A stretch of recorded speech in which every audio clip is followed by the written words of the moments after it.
আর আমরা কীর্তন গানের মধ্যে সেই বৈষ্ণব শাস্ত্রকে বেশি না দেখে এখন কীর্তন গানের মধ্যে নানান রকম ভুজুম ভাজুম দিয়ে শুধু কীর্তন শুনছি।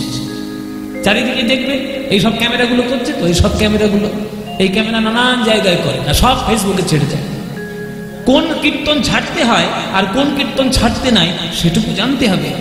এটা দায়িত্ব বোধ আমাদের যে কীর্তন কোনটা। ওই হুজুম ভাজুম করে চারিদিকে শুধু লোকের মাথা খাচ্ছে, সেইগুলো কি কীর্তন? সেখানে একটা পদাবলী নেই, একটা সাহিত্য নেই, একটা গানের সুর নেই, ছন্দ নেই, তাল নেই, কিচ্ছু নেই, শুধু 4 ঘন্টা বকবক করে যাচ্ছে, 3 ঘন্টা বকবক করে। ওগুলো কি কীর্তন? কীর্তন মানে পদাবলী থাকবে, পদকর্তাদের আশ্রয় থাকবে, মহাজনদের আশ্রয় থাকবে, নইলে কীর্তন কিছু নাই। আপনাদের মুর্শিদাবাদ জেলা, আমরা যারা কীর্তনিয়া, আমরা কীর্তনিয়ারা নিজেদের মধ্যে তো মাঝে মাঝে আলোচনা হয় যে কোথায় কোন জেলায় গান করতে গেলে, কোন ভক্তদের সামনে গান গেলে আমাদের সব থেকে বেশি ভালো লাগে। তা আমাদের বিচারে, কীর্তনিয়াদের বিচারে মুর্শিদাবাদ জেলা 1 নম্বর জেলা। মুর্শিদাবাদ জেলা 1 নম্বর জেলা কীর্তন গানের শ্রোতা হিসেবে। এই বহরমপুর, এইদিকে কান্দি, ওদিকে বড়মা, এদিকে এই আপনাদের এই কি ডোমকল কি বলে, এইদিকে জলঙ্গি, এসব কীর্তনের আসল শ্রোতা। মুর্শিদাবাদ, বীরভূম, বর্ধমান, এগুলো হচ্ছে আসল শ্রোতা কীর্তনে। সেইখানেও যদি কীর্তনের মধ্যে ভেজাল ঢোকে, এটা বড় দুঃখের ব্যাপার না? সবার দায়িত্ব, যারা ক্যামেরা করছো তোমাদেরও বলছি, ক্যামেরা করো, কিন্তু কোন কীর্তনটা ছাড়লে কীর্তনের মঙ্গল হবে সেইটা দেখো। বিষয়ের প্রতি শ্রদ্ধা রাখতে হবে। আমি আমার ভাইরাল হওয়ার চক্করে, আমি আমার ভিউয়ার্স বাড়ানোর চক্করে আমি যা তা ছেড়ে দিলাম, দিয়ে কীর্তন গানের অপমান হচ্ছে। লোকে বলছে ওই তো কীর্তন গান, ওই যা তা করে কীর্তন করছে, উল্টো পাল্টা কথা, নাচ, এইসব। তাতে কীর্তনের বদনাম হয়, তাতে কীর্তনের ক্ষতি হচ্ছে। বৈষ্ণব সাহিত্য এত ফেলনা জিনিস নয়। অনেক সাধ্য সাধনার পর বৈষ্ণব সাহিত্য আমরা পেয়েছি বাংলায়। কত কষ্ট করে এক একটা মহাজন তাদের জীবন দিয়ে, সাধনা দিয়ে এক একটা পদ লিখে গেছে। এই লোচন দাস দেখুন, লোচন দাসের পদ এক একটা শুনুন, আর কত তার মধ্যে ভাব ভক্তি দেখুন। লোচন দাস বলছে যে কে আমায় ভালোবাসে আমি একবার দেখবো, আমি গৌর পাগল হয়েছি, আমি গৌরকে ভালোবেসেছি, আমি জানি জগতে সবাই আমায় গ্রহণ করবে না, আমি শুধু দেখে নেব কে আমায় ভালোবাসে আর কে আমায় ছেড়ে যাচ্ছে। এসব গানের তুলনা কোথাও নেই। সবাইকে বলছি সঠিক কীর্তন শুনুন, যেখানে গান থাকবে, যেখানে সাহিত্য থাকবে, যেখানে সঠিক ভক্তি শ্রদ্ধা থাকবে, সেই কীর্তন শুনুন। আর বাকি জিনিস বর্জন করবে, একেবারে বর্জন করুন। কারণ এখনকার দিন খুব খারাপ দিন। খারাপ জিনিসটাকে লোক বেশি আগে গ্রহণ করে, ভালো জিনিসটাকে কম গ্রহণ করে।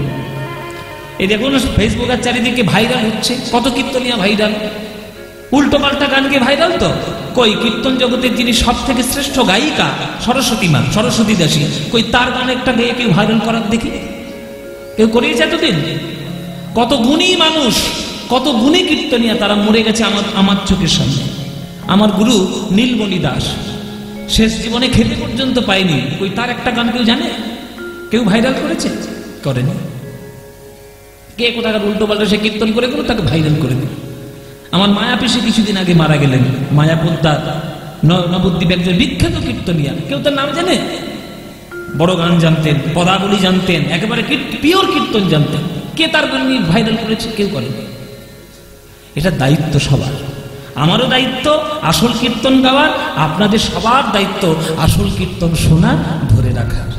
ওই জন্য পদাবলী যেখানে হবে সেই পদাবলী কীর্তনই শ্রবণ করব, বাকি কীর্তন বর্জন করব, বর্জন করব। সবার কাছে আমার করজোড়ে নিবেদন।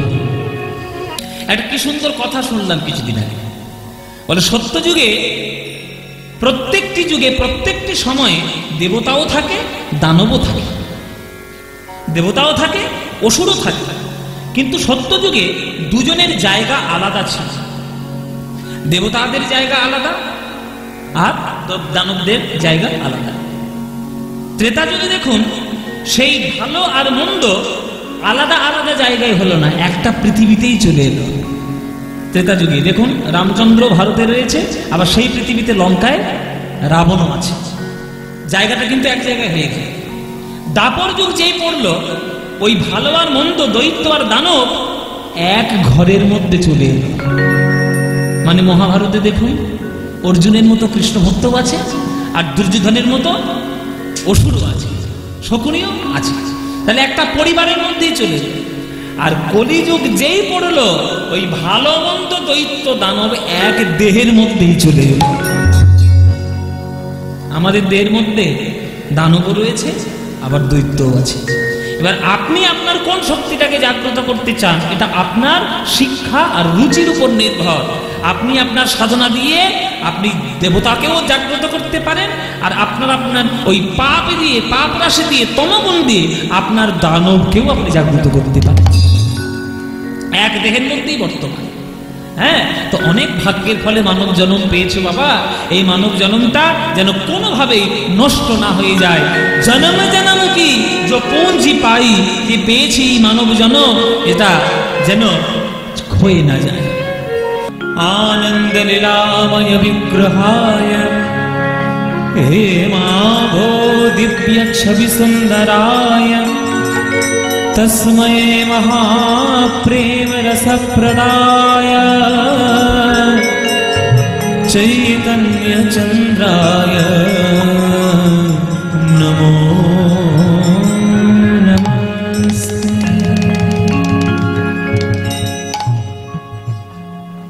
জয় নিতাই। উপস্থিত সকল কৃষ্ণ অনুরাগী ভক্তবৃন্দের চরণে আমার কোটি কোটি দণ্ডবৎ প্রণাম। আমার সকল গুরুবর্গের চরণে আমার শত সহস্র কোটি দণ্ডবৎ প্রণাম। হরিনাম সংকীর্তনের এই আসরে আপনারা দূর দূরান্ত থেকে ছুটে কীর্তন গান শোনার জন্য এসেছেন।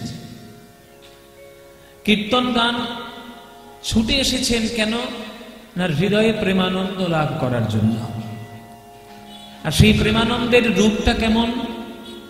যদি ভাব রস ভক্তি প্রেম মাখামাখি হয়ে একটা রূপ হয়, সে রূপ হচ্ছে আমার শ্রী গৌরাঙ্গ মহাপ্রভুর রূপ। গৌরাঙ্গ মহাপ্রভুর শ্রী অঙ্গে যেন প্রত্যেকটি অঙ্গে শুধু প্রেম রস সুধা মাখানো। ওই এক বাঙালি কবি বলেছেন, ঘরের ছেলের চক্ষে দেখেছি বিশ্ব প্রেমের ছায়া, বাঙালির হিয়া অমিয় মথিয়া নিমাই ধরেছে কায়া। ও মায়েরা, মাখন তৈরি হয় কি করে জানো? নিশ্চয়ই জানো। যারা ঘোষ তারা তো অবশ্যই জানবে। আমি যদিও ঘোষ নই, কিন্তু আমার ছোটবেলায় আমার মা মাখন তৈরি করতেন। আমাদের বাড়িতে একটা কালো গরু ছিল, ওই তাতে যতটুকুই দুধ হতো তার থেকে মাখন তৈরি হতো। কি করে মাখন তৈরি হয়? টক দই পেতে সেই হাঁড়ির মধ্যে জলের মধ্যে দিয়ে সে মন্থন দণ্ড থাকে না, এইরকম করে মন্থন করতে হয়। ওই টক দইটা জলের মধ্যে গুলে গিয়ে মন্থন হতে হতে ওর মধ্যে থেকে কণা কণা মাখন টুকরো টুকরো হয়ে বেরিয়ে আসে। এটা প্রাচীন দিনের পদ্ধতি। এখন তো নানান রকম উপায়ে মাখন তৈরি করা হয়, বিভিন্ন মেডিসিন বেরিয়ে গেছে। বলছে প্রত্যেকটি বাঙালির হৃদয়ে যা ভক্তি রয়েছে, সেই ভক্তিকে মন্থন করতে করতে যতটুকু প্রেমের কণা বেরিয়ে এসেছে, সেই সকল বাঙালির হৃদয়ের প্রেমের কণা দিয়ে নাকি আমার গৌরাঙ্গ মহাপ্রভুর দেহ তৈরি হয়েছে। বাঙালি কবির ধারণা যে মহাপ্রভুকে দেখলেই তো প্রেম হয়, আর কি দরকার? প্রেম পাওয়ার জন্য কোথায় খুঁজে খুঁজে বেড়াবে? একবার গৌরের দিকে তাকাও না, দেখবে তাকে দেখলেই তোমার প্রেম হৃদয়ের মধ্যে তৈরি হবে। কেন না, তিনি হলেন আনন্দ লীলাগণ মূর্তি। ভগবান তো আনন্দ দিয়ে তৈরি। ভগবানের রূপটা কি দিয়ে তৈরি? এই যে আপনারা মূর্তি দেখছেন, কাঠের মূর্তি, মাটির মূর্তি, পাথরের মূর্তি, সোনার মূর্তি, এগুলো কি ভগবান? একটাও ভগবান না। এগুলো ভগবানের চিহ্ন, ভগবানের প্রতীক, যে ভগবান এই রকম দেখতে হতে পারে। ওইটাই যে ভগবান, এটা প্রমাণ তো কিছু। আর ভগবান কখনো কাঠ দিয়ে তৈরি হয়? ভগবান কখনো মাটি দিয়ে তৈরি হয় না। তাহলে ভগবান কি দিয়ে তৈরি? চৈতন্য চরিতামৃতে লেখা বলছে যে সচ্চিদানন্দ হয় কৃষ্ণের স্বরূপ, অতএব তার শক্তির হয় তিন রূপ। আনন্দাংশে ভাবনিয়া, সদংশে সন্দিনী, চিদংশে সম্বিদ যারে জ্ঞান পরিমাণে। সোজা বাংলায় ভগবান কেমন? সচ্চিদানন্দ। সচ্চিদানন্দকে ভাঙলে কি হবে? তিনটে জিনিস পাওয়া যাবে, সৎ, চিদ, আনন্দ। সৎ তাহলে কাকে বলবো? ও মায়েরা, সৎ কাকে বলে? এই যে ঘুমমা, সামনে বসে বসে দুপুরবেলা ঘুম দিচ্ছ, ভাত ঘুম দিচ্ছ, আমাদের টেনে টেনে নিয়ে এসে দুপুরবেলায় গান করাচ্ছে, তুমি ভাত ঘুম দিচ্ছ, বসে হবে না। সৎ কাকে বলে বলো? মায়েরা বলছে বাবু সৎ কাকে বলবো? এই তো পাশের বাড়ির দিদি 50 টাকা ধার নিয়েছিল আমার কাছ থেকে, সময় মতো ফেরত দিয়েছি, তাহলে দিদি সৎ? টাকাটা গাপ করে দিলে সৎ? ওইটা সৎ নয়। যেটা চিরকাল ছিল, এখনো আছে আর চিরকালই থাকবে, ওইটাই হচ্ছে সৎ বস্তু।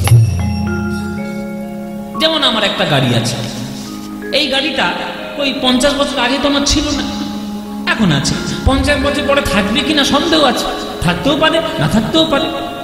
তাহলে যেটা আগে ছিল না এখন আছে, কিন্তু ভবিষ্যতে থাকবে কিনা স্থিরতা নেই, সন্দেহ আছে, ওটা অসৎ বস্তু।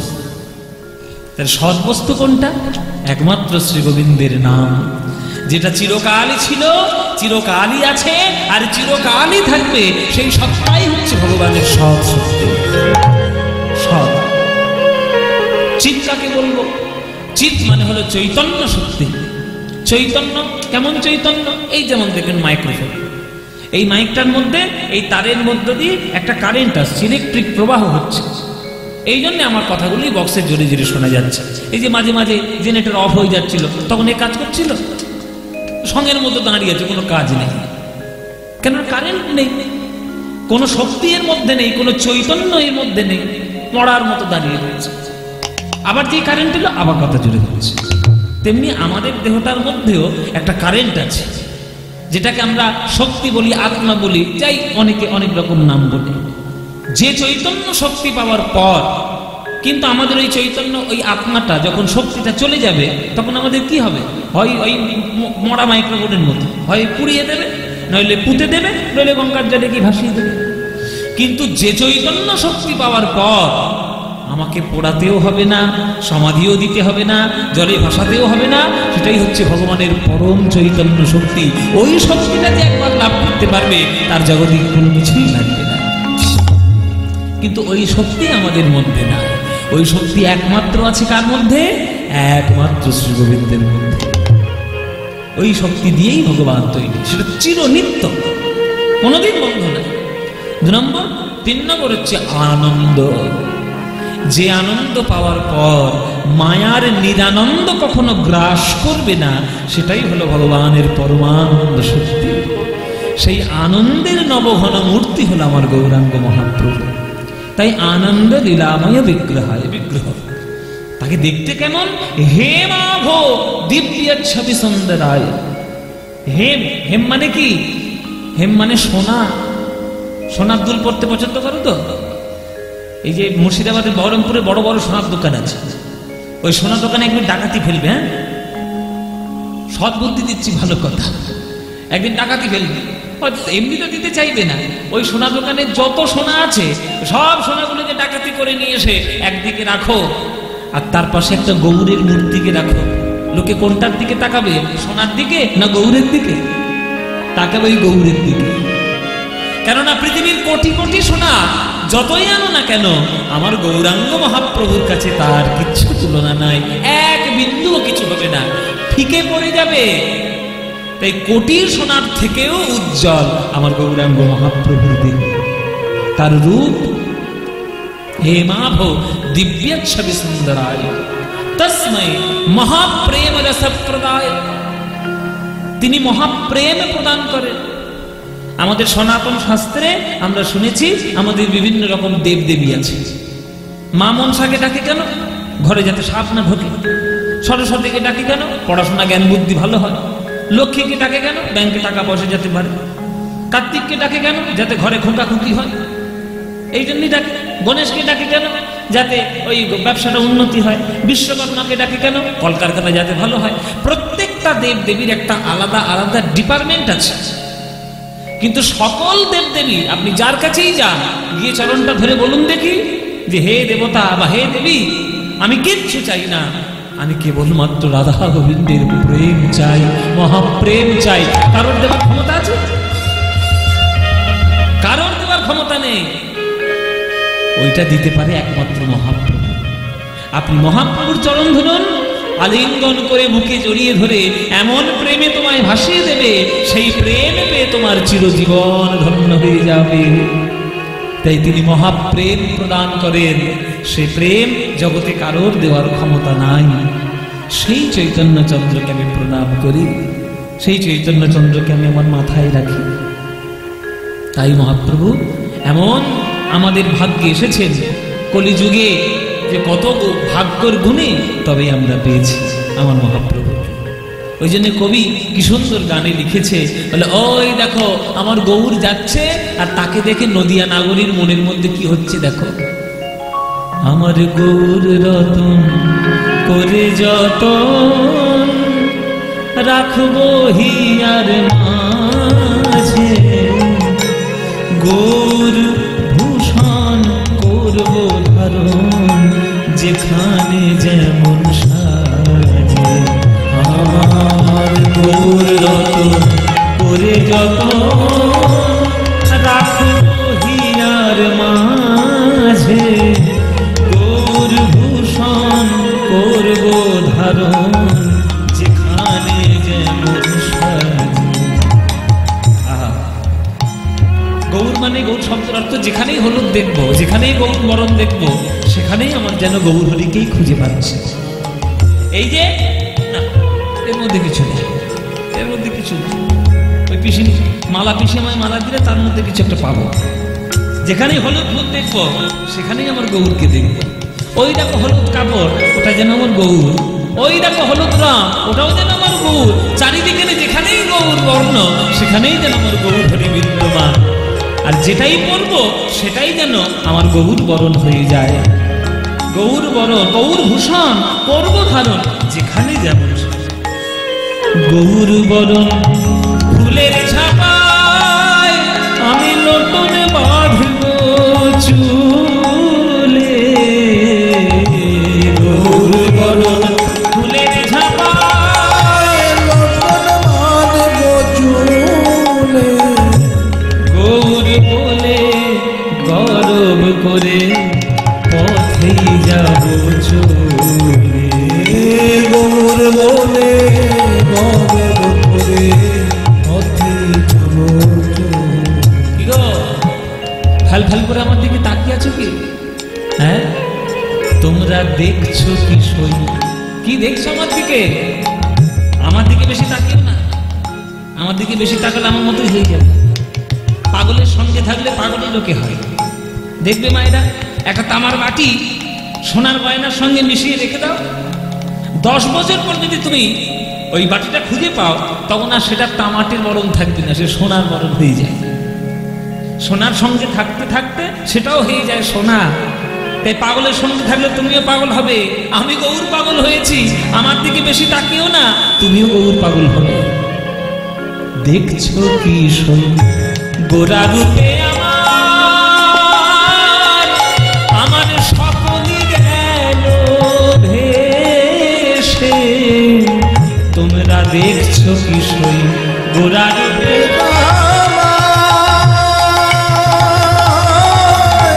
সকল গেল ভেসে। দাস লোচন বলে উতুহলে দেখবো বসে বসে, দাস লোচন বলে দেখবো দেখবো। আমি জগৎ মানে দেখে নেব, আমি গৌরী পাগলিনী হয়েছি, গৌর নামের কলঙ্কিনী হয়ে পথে বেরিয়েছি। গৌরীকে ভালোবেসেছি বলে আমি দেখে নেব, দেখবো কারা গেল আর কারা আছে, কারা গেল আর কারা আছে, কারা গেল আর কারা আছে, কারা গেল আর কারা আছে। আমি গৌর ভালোবেসেছি বলে কারা গেল আর কারা আছে, গৌর ভালোবেসেছি বলে কারা গেল আর কারা আছে। আমি গৌর ভালোবেসেছি বলে দেখবো কারা আমায় ভালোবাসে, আমি গৌর ভালোবেসেছি বলে কারা আমায়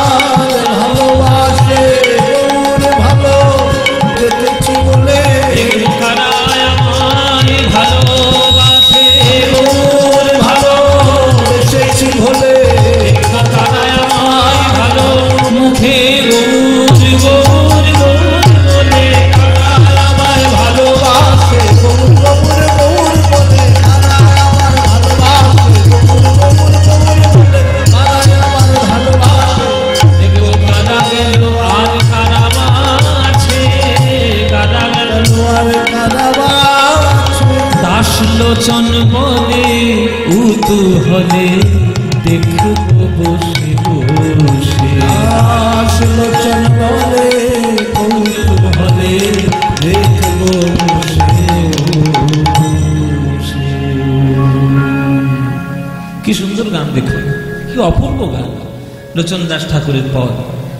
এসব পদাবলী বাংলার একেবারে গভীর হৃদয়ের ভক্তি থেকে তো দেখা।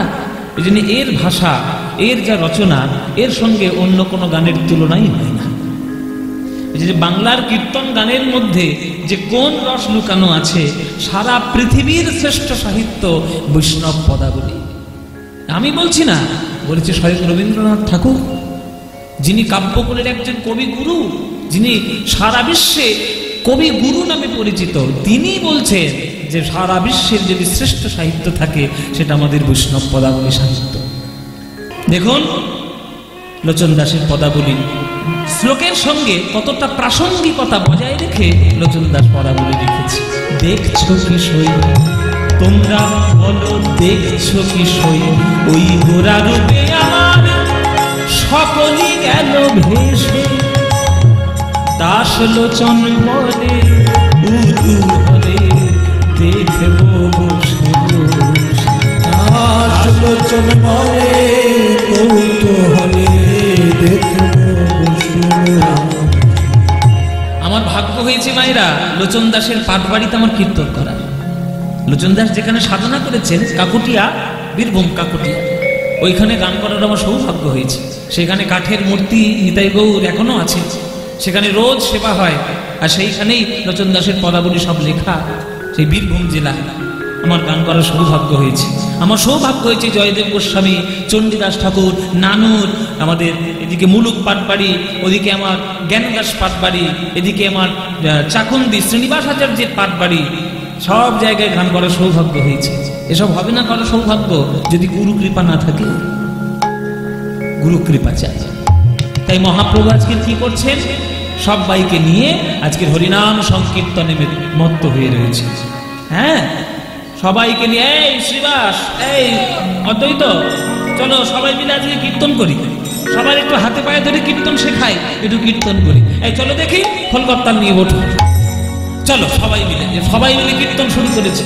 সবার হাতে ধরে পায়ে পড়ে, প্রভু আমার চরণ জড়িয়ে ধরে বলে, ভাই রে একবারে কৃষ্ণ বল, হরি বল, হরি বিনা জগতে কোন গতি নাই।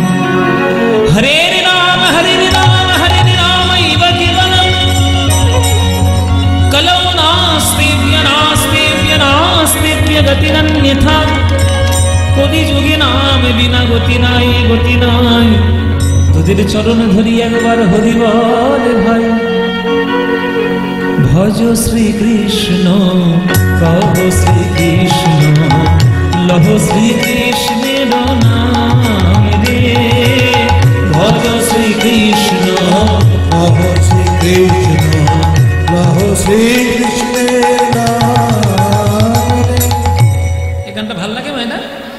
হ্যাঁ সত্যি ভাল লাগে, সত্যি। সিরিয়ালের দিব্যি, এই দিব্যি না দিলে তো কথা শুনবে না, কি করবো? ভাল লাগে তো সিরিয়াল দিব্যি? ভালো লাগে বলো, সিরিয়াল বেশি ভাল লাগে না এই গানটা বেশি ভাল লাগে? এই গানটা বেশি ভাল লাগে। তাহলে ভালো যখন বেসেছ, ভালো যখন বাসো, ভাত টাত খেয়েছো তো, হ্যাঁ প্রসাদ সেবা করেছো তো, ব্যাস তাহলে এমন জোরে জোরে এই গানটা গাইবে এই রাস্তা যেন বন্ধ হয়ে যায়। গাইতে পারবে তো? চলো দেখি কেমন গাইতে পারো শুনে। ভজ শ্রীকৃষ্ণ কহ শ্রীকৃষ্ণ, লহ শ্রীকৃষ্ণের নাম রে, বলো ভজ শ্রীকৃষ্ণ।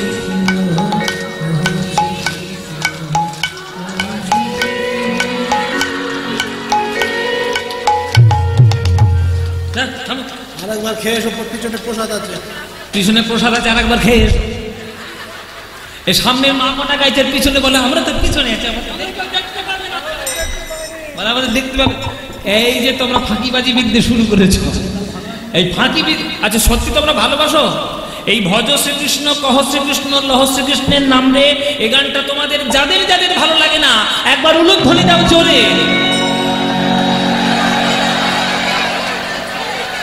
এই প্রমাণ হয়ে গেল, এই প্রমাণ হয়ে গেছে। প্রমাণ হয়ে গেল এই তো। সাধে কি বলেছি আমি, মাথা খারাপ হয়েছে সব? হ্যাঁ, আমি কি বললাম আর কি বললে? আমি বলেছি যাদের এই গানটা ভালো লাগে না তারা উলুধ্বনি দাও, উলুধ্বনি দিয়ে।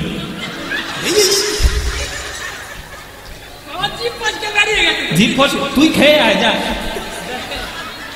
বলে জিভ ফসকে বেরিয়ে গেছে, বলে ভাবের গতি দিয়ে ফেলেছি বাবা ভুল করে। আচ্ছা আচ্ছা ঠিক আছে, ভুল করে যখন হয়েছে একটা সুযোগ আমি দিই। হ্যাঁ, চারিদিকে আমি এই রাস্তার মোড়ে বেরিয়ে দেখছি লটারি টিকিট বিক্রি হচ্ছে, ওইরকম লটারির মধ্যে একটা সুযোগ দিই। এইবার যারা যারা ভালোবাসো উলুধ্বনিটা এইবার তারাই দাও দেখি।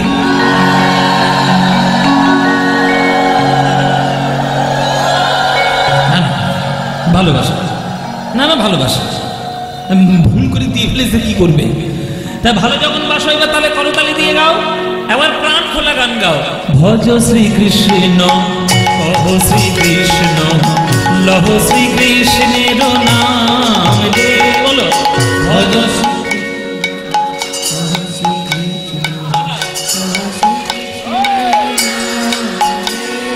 যে জনা শ্রীকৃষ্ণ ভজে সে হয় আমার প্রাণ রে।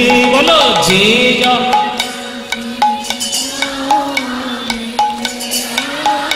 বাহ, এবার ভালো হচ্ছে। যে জনা শ্রীকৃষ্ণ ভজে সে হয় আমার প্রাণ রে। বলো যে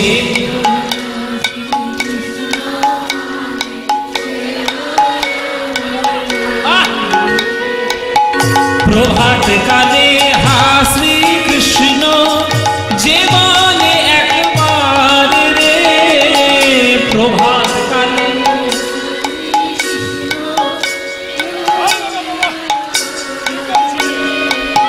সেই জন আমার হয় আমি হই তার রে। বলো সে জন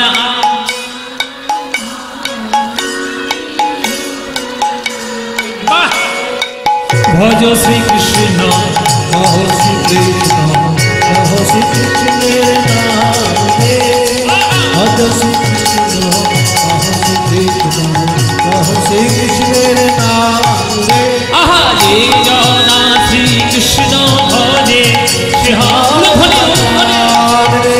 যে জনা শ্রীকৃষ্ণ ভজে সে হয় আমার প্রাণ রে। ভজ শ্রীকৃষ্ণ কহ শ্রীকৃষ্ণ কহ কৃষ্ণের নাম নিতাই গৌর হরি। ভজ শ্রীকৃষ্ণ কহ শ্রীকৃষ্ণ কহ শ্রীকৃষ্ণের নাম। বলো আনন্দ হয়েছে? হয়েছে? এই আনন্দ আর কোথাও পাবে? এই আনন্দ পেতে গেলে একেবারে এই প্রত্যেক বছর এই শঙ্কর বাবুর বাড়িতে কীর্তন শুনতে আসতে হবে। হ্যাঁ ঠিক আছে, আজ নাচবে? এত ডান্স, বাংলা ডান্সে যাওয়ার ইচ্ছে, তাহলে সব নাচবে। আচ্ছা ঠিক আছে, শেষে হবে, শেষ একদম লাস্টে। আগে পাড়াটা ভালো করে করে নি, তারপরে শুনুন। তাহলে এই গানে আনন্দ হলো তো? এই আনন্দ কীর্তনের মধ্যেই আছে, সারা পৃথিবীতে অন্য কোনো গানে নেই। কিছু মনে করবেন না, এখন তো পৃথিবীতে চারিদিকে বিভিন্ন ধরনের গান হোক, তাতে সমর্থন আছে, কোনো ব্যাপার না। ভালো গান হোক, ভালো চারিদিকে হোক, কিন্তু কিছু কিছু অনুষ্ঠানেও আমি দেখেছি, এমনকি বড় দুঃখের সঙ্গে বলছি, কীর্তনের কিছু কিছু আসরেও দেখেছি, সামনে হচ্ছে কীর্তন, পিছনে গিয়ে অখাদ্য কুখাদ্য খেয়ে বসে আছে। তাহলে একটা আসরের মধ্যে যদি এরকম তোমরা শুরু করো, তাহলে কীর্তনের মর্যাদা কি রইল? সঠিক কীর্তনে ভক্তি দিয়ে যে আনন্দ হয়, ভক্তি দিয়ে আপনি যে নাচটি করবেন সেই নাচ গোবিন্দ দেখবে, ভক্তি দিয়ে যে গানটি গাইবেন সেই গান গোবিন্দ শুনবে। কিন্তু যে যার মধ্যে ভেজাল হয়ে যাবে আর গোবিন্দ সেটা গ্রহণ করবে না, কেননা ভক্তির মধ্যে ভেজাল গোবিন্দ পছন্দ করেন না। সুতরাং এই যে কীর্তনের মধ্যে আনন্দ হলো, এই আনন্দ আমরা কার থেকে পেয়েছি? মহাপ্রভুর থেকে। তাই মহাপ্রভু সবাইকে নিয়ে কীর্তন করছে, এই চলো সবাই মিলে কীর্তন করবো। সুরধুনির তীরে তীর মহাবিল সমবয় বালক সঙ্গ। সুরধুনির তীরে তীর মহাবিল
Hey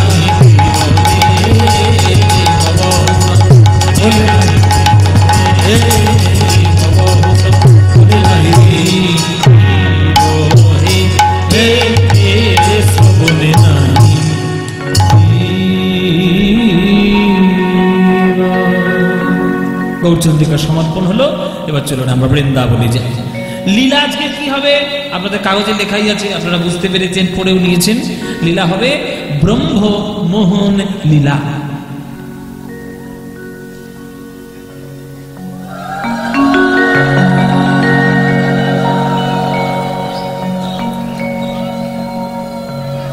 বাহ, হ্যাঁ খোলা হবে না, যতই কষ্ট হোক। তোমাকে আমি 5 কেজি মালা পরিয়ে দেবো, কি করে বসে থাকবো আমি দেখবো। খুব সুবিধা পেয়েছো কীর্তনিয়া হওয়া, এত সুবিধা নয় কীর্তনিয়া হওয়া। তো যে আজকের যে লীলাটি আমরা গাইব এটি শ্রীমদ্ ভাগবতের লীলা। শ্রীমদ্ ভাগবত আপনাদের বাড়িতে আছে? শ্রীমদ্ ভাগবত যাদের নেই তারা কিনে রাখবেন। ভক্ত হতে গেলে কিছু কিছু গ্রন্থ পাঠ করতে হয়, বাড়িতে সেসব গ্রন্থ রাখতেও হয়। কয়েকটা গ্রন্থ আমি আপনাদের বলে দিচ্ছি, আপনারা লিখে নিতে পারেন, দরকার হলে মুখস্থ করে নিন। অন্তত 4খানা গ্রন্থ যেন আপনার বাড়িতে থাকে ভক্তি পাওয়ার জন্য। 4খানা গ্রন্থ কি কি? প্রথম গ্রন্থ হলো শ্রীমদ্ ভাগবত গীতা। গীতা যেন প্রত্যেকের বাড়িতে একটা করে থাকে, হ্যাঁ গীতা। দ্বিতীয় হচ্ছে শ্রীমদ্ ভাগবত পুরাণ, যে কথাটা বলছি ভাগবত পুরাণ, শ্রীমদ্ ভাগবত তাহলে শ্রীমদ্ ভাগবত মহাপুরাণ এটা যেন থাকে। 3 নম্বর হচ্ছে শ্রীচৈতন্য ভাগবত, আমার মহাপ্রভুকে কেন্দ্র করে শ্রীচৈতন্য ভাগবত বৃন্দাবন দাসের লেখা। আর 4 নম্বর খুব ইম্পর্টেন্ট বই, খুব গুরুত্বপূর্ণ বই, ভাব ভক্তি তত্ত্ব সমস্ত কিছু জানার জন্য এবং লীলা বোঝার জন্য আরেকটি গ্রন্থ শ্রীচৈতন্য চরিতামৃত, কৃষ্ণদাস কবিরাজ গোস্বামীর রচনা শ্রীচৈতন্য চরিতামৃত। এই গ্রন্থটি যেন সবার বাড়ি থাকে। এই 4খানি গ্রন্থ মিনিমাম কিনে রাখবেন, যখনই সময় পাবেন 10 মিনিট করে পড়বেন, তাতেই লাভ। কেননা ভাব ভক্তি আস্বাদন আপনি করবেন, সেইগুলোর সন্ধান যদি আপনি না পান তাহলে রস আস্বাদন হবে কি করে? আজকের আমরা যে ব্রহ্মমোহন লীলাটি গাইব এটি শ্রীমদ্ ভাগবত থেকে নেওয়া। শ্রীমদ্ ভাগবতের 12টা স্কন্ধ আছে। 12টা স্কন্ধে 10 নম্বর স্কন্ধে 13 এবং 14 এই 2টো অধ্যায়ে এই লীলাটা বর্ণিত আছে। 13, 14 এই 2টো অধ্যায়।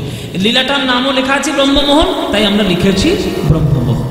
সেই ব্রহ্মমোহন লীলা আজকে আমরা সাধন করব শ্রীধাম বৃন্দাবনে।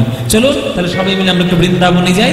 বৃন্দাবনে যখনই যাব, এখন আছি আমরা গঙ্গার পাড়ে। দেখুন এটাও একটা গঙ্গার পাড়, আপনাদের বহরমপুর। আমরা আছি গঙ্গার পাড়ে, নবদ্বীপ গঙ্গার পাড়ে, তাহলে দুটোই গঙ্গার পাড়ে। এবার যাবো আমরা কোথায়? যমুনার পাড়ে। বৃন্দাবন হচ্ছে যমুনার পাড়ে। চলো তাহলে বৃন্দাবনে আমরা যাব যখন, একটা হিন্দি ভজন গাইতে গাইতে যাব। কি গাইবো নাকি? গাইবো না, একটা ভজন গাই।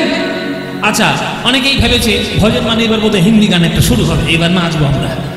না, খবরদার নয়, আমি পারবো না মায়েরা। ওই কোমর দুলিয়ে শুধু হিন্দি গানের মতো নাচ দিলাম, আর হিন্দি ভজনের কোনো মানেই রইল না। ও গান আমি গাই না। যে গানটা গাইব তিনি বিরাট বড় সাধিকা, তার লেখা ভজন, যার ভজন শুনলে হৃদয়ের মধ্যে তত্ত্ব ভক্তি দুই পাওয়া যায়।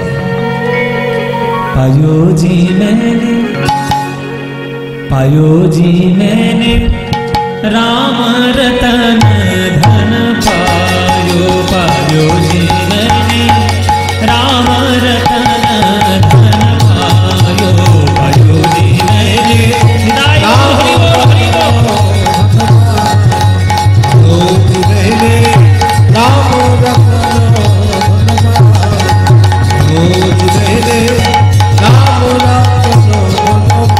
राम रतन धन पायो, राम रतन धन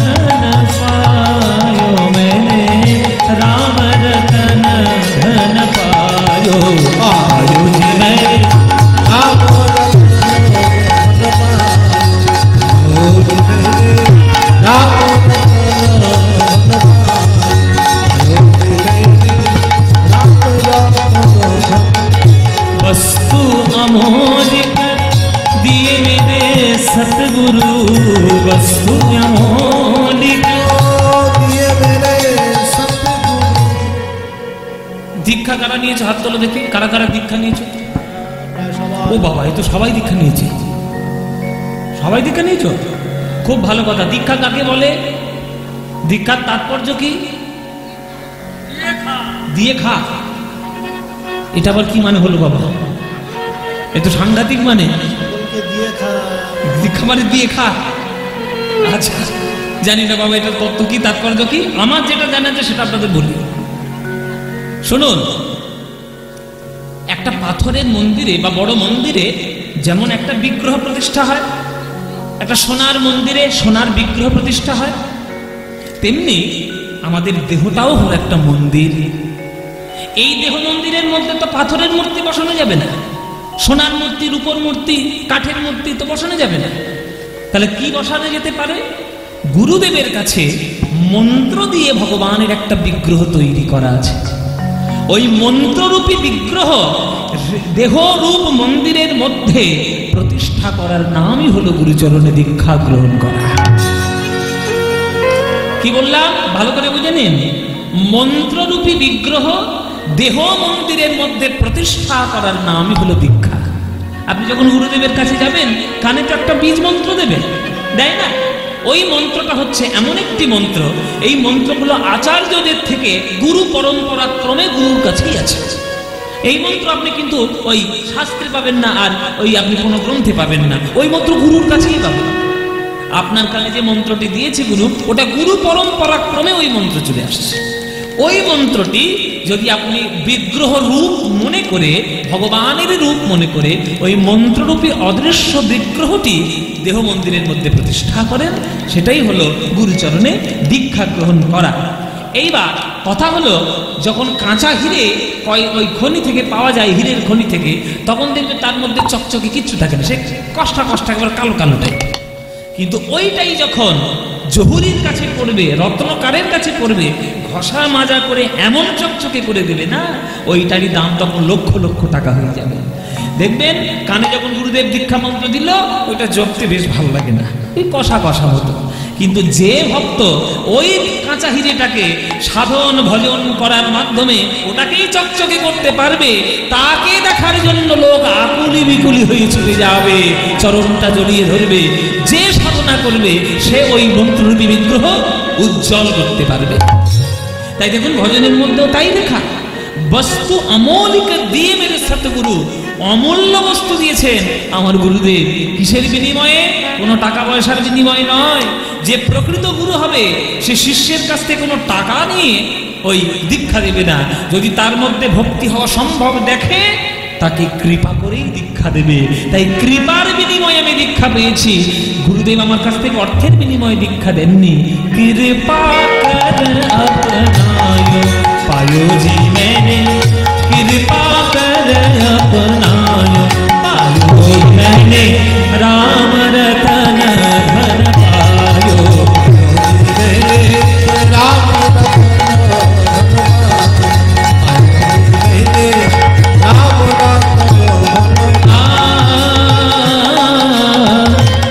चोर न लूटे खर्च न खूटे, चोर न लूटे खर्च ना फूटे, चोर न लूटे खर्च न खूटे, चोर न लूटे खर्च ना फूटे। এই যে মায়েরা, মনে করো তোমার বাবা খুব বড় লোক, তোমায় বিয়ে দেওয়ার সময় 10 লাখ টাকার সোনার গয়না তোমাকে তৈরি করে দিয়েছে। ওই 10 লাখ টাকার গয়না সবগুলো গায়ে পরে আর এই বহরমপুর থেকে ট্রেন ধরে শিয়ালদায় যেতে পারবে? পারবে না। কেন? তোমার গয়না তুমি পড়েছো, কার কি এসে যায়? বলে বাবা আমার গয়না তো আমিই পড়েছি, কিন্তু চোর যদি একবার দেখতে পায় আসল গয়না, আমাকে কি আর রাস্তা রাখবে? ওই ট্রেনের মধ্যে কান টেনে ছিঁড়ে দেবে, আঙুলে থাকলে আঙুল কেটে নেবে, গলায় থাকলে হাত টেনে খুলে নেবে। তাহলে চোরের ভয়ে আপনি কোনো সোনা পড়তে পারবেন না। কিন্তু রামরত্ন হৃদয়ে ধারণ করে পৃথিবীর যেখানে খুশি চলে যান, কোনো চোরের কোনো ভয় নাই, বরং ভয় দূর হয়ে যায়। দেহটার মধ্যে 6টা চোর আছে, কাম, ক্রোধ, লোভ, মোহ, মদ, মাৎসর্য, এই 6টা চোরের ভয় চিরকালের মতো দূর হয়ে যাবে। তাহলে চোরে না লুটে, খরচে না খুঁটে, দিনে দিনে বাড়াতে সময়। যত খরচা করবে এমন এক রত্ন আরো বেড়ে যাবে, কমে আর না।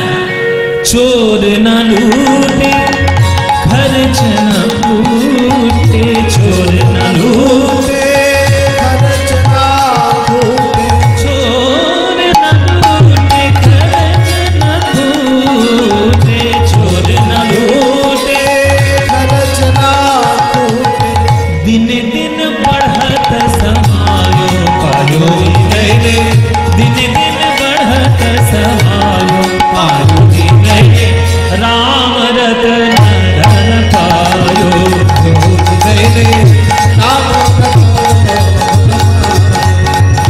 गए नाम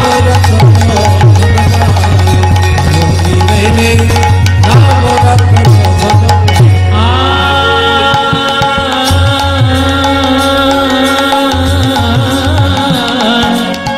जन्म जन्म की जो पूंजी पाई, जन्म जन्म की पूंजी पाई। ওই আগে গতকালকে বলছিলাম অনেক কাঠখড় পুড়িয়ে তবে মানব দেহ পেয়েছে। এই মানব দেহ পাওয়া কি এত সোজা কথা? 20 লক্ষ বার গাছপালা, 9 লক্ষ বার জলের প্রাণী, 11 লক্ষ বার কীটপতঙ্গ, 10 লক্ষ বার সরীসৃপ পক্ষী, 30 লক্ষ বার পশু, কত জনে ভ্রমণ করার পর তবে একটা মানব জন্ম পেয়েছে। এত সোজা কথা? মানব দেহকে শ্রেষ্ঠ দেহ এমনি এমনি বলে না, কেননা মানব দেহের মধ্যে তুমি যদি সাধনা করতে পারো সেইভাবে, তোমার এই মানব দেহের মধ্যেই ভগবান একেবারে অবতীর্ণ হবে। जन्म जन्म की जो पूंजी पाई, जन्म जन्म की पूंजी पाई। इस जग में सब ही खोआयो पायो जी मैंने, जग में सब ही खोआयो पायो जी मैंने, राम रतन धन पायो पायो जी मैंने, नाम मेरे नाम मेरे नाम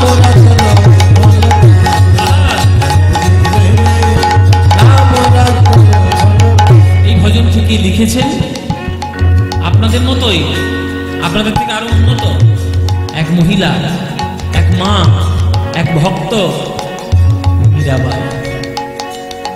मीरा के प्रभु गिरिधर नागर, मीरा के प्रभु गिरिधर नागर।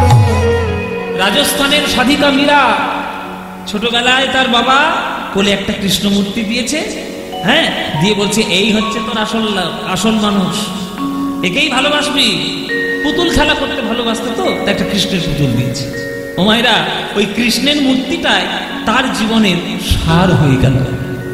সারা জীবন অন্য কোন রূপের দিকেই তার মন যায়নি, শুধু কৃষ্ণ কৃষ্ণ বলেই মীরাবাই পাগল হয়ে গেছে।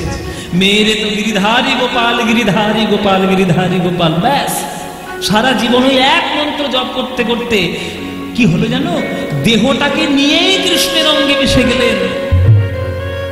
কত বড় সাধনা, কত বিরাট বড় সাধিকা। তাকে মারার জন্য কত চেষ্টা করেছে, বিষ দেওয়া হয়েছে, জেলে পুড়েছে, পাহাড় থেকে ফেলে দেওয়া হয়েছে, নানান কিন্তু মীরাবাইয়ের কিচ্ছু হলো না।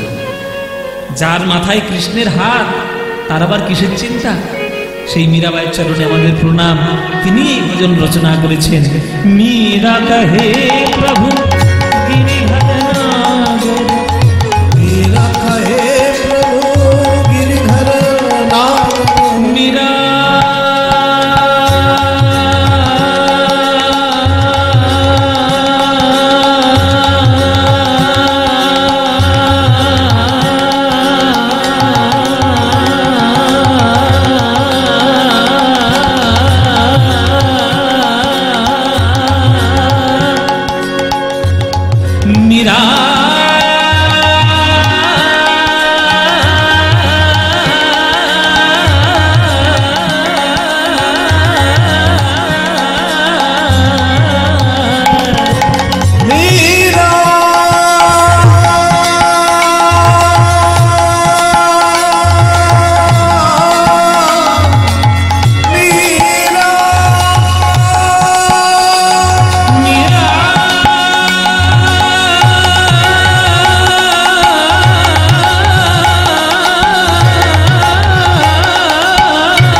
मदनिसा रखे प्रभु गिरिधर नागर हरख हरख जस गायो आयो जी मेरे हरख हरख जस गायो आयो जी मेरे राम रतन धन पायो पायो जी मेरे राम रतन मेरे राम रतन धन पायो राम रतन धन पायो राम रतन धन पायो राम रतन राम रतन धन राम रतन धन राम रतन धन पायो